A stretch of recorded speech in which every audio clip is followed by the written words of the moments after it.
Hello दोस्तों, welcome back to new कहानी video. यह कहानी एक राजा की और उसकी 4 पत्नियों की कहानी है। इस कहानी से हमें बहुत अच्छी शिक्षा मिलती है। चलो दोस्तों, कहानी शुरू करते हैं। बहुत समय पहले की बात है। एक ईसाई राजा था, उसकी 4 पत्नियां थी। वह राजा अपनी चौथी रानी से सबसे ज्यादा प्यार करता था।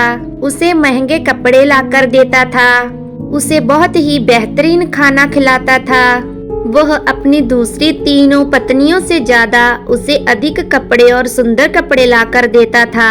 वह अपनी तीसरी पत्नी से भी बहुत प्यार करता था और उसका आसपास के राज्यों में बखान करता था। पर उसे अपनी तीसरी पत्नी को लेकर एक बात का डर था कि वह उसे किसी और के लिए एक दिन छोड़ देगी। वह अपनी दूसरी रानी से भी प्यार करता था और वो रानी उसकी हमराज थी। वो उसके साथ हमेशा सहानुभूति और इज्जत से रहती थी। जब भी राजा को कोई परेशानी होती थी तो वह अपनी दूसरी पत्नी को बताता था ताकि वह राजा को उस परेशानी का हल बता सके। राजा की पहली पत्नी राजा की सबसे वफादार थी। राज्य और उसकी दौलत बढ़ाने में वह राजा की बहुत मदद करती थी। मगर राजा अपनी पहली पत्नी से प्यार नहीं करता था। एक बार राजा बीमार पड़ जाता है और उसे समझ आ गया कि उसके पास समय बहुत कम है। इसलिए उसने अपनी चौथी रानी से कहा कि मैंने सबसे ज्यादा प्यार तुमसे किया है और तुम्हें हमेशा सबसे बेहतरीन तोहफों से नवाजा है। मेरे पास समय बहुत कम है। अब जब मैं मरने जा रहा हूँ, क्या तुम मेरा साथ देने के लिए मेरे साथ चलोगी? तब उसकी चौथी पत्नी ने जवाब दिया, बिल्कुल नहीं। अपनी चौथी पत्नी के मुंह से यह बात सुनकर राजा का तो दिल टूट गया। अब दुखी राजा ने अपनी तीसरी पत्नी से पूछा कि मैंने सारी जिंदगी तुमसे प्यार किया, अब मैं जा रहा हूँ, क्या तुम मेरे साथ चलोगी? नहीं नहीं, बिल्कुल भी नहीं, ऐसा तीसरी पत्नी ने जवाब दिया। जिंदगी बहुत अच्छी है और जब तुम मरोगे मैं तब दोबारा शादी करूंगी। अब राजा का तो दिल ही बैठ जाता है। उसका शरीर ठंडा पड़ने लगा। फिर उसने अपनी दूसरे नंबर वाली पत्नी से पूछा, मैंने हमेशा जरूरत के वक्त तुमसे मदद मांगी और तुमने भी हमेशा मेरा साथ दिया, लेकिन अब जब मैं मरने वाला हूँ, क्या तुम मेरा इस मुश्किल घड़ी में भी साथ दोगी? दूसरी पत्नी ने कहा कि माफ करना, इस बार मैं तुम्हारी मदद नहीं कर सकती।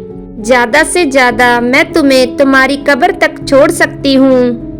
दूसरी पत्नी का यह जवाब सुनकर राजा को बिजली की तरह उसका जवाब लगा और वह बेहद दुखी हो गया।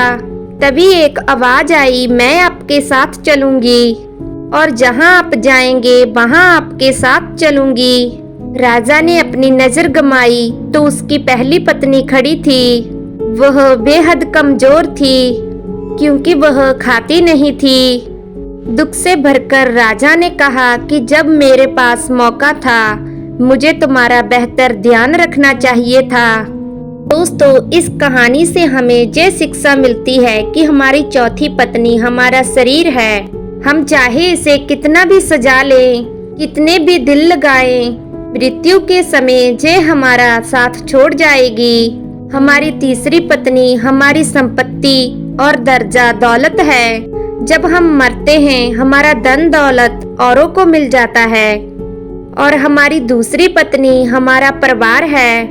हमारा परिवार चाहे कितना भी हमारे साथ क्यों ना हो, ज्यादा से ज्यादा वह हमारे साथ शमशान तक ही आएंगे, पर उससे आगे हमें अकेला ही जाना होगा। हमारी पहली पत्नी हमारी आत्मा है।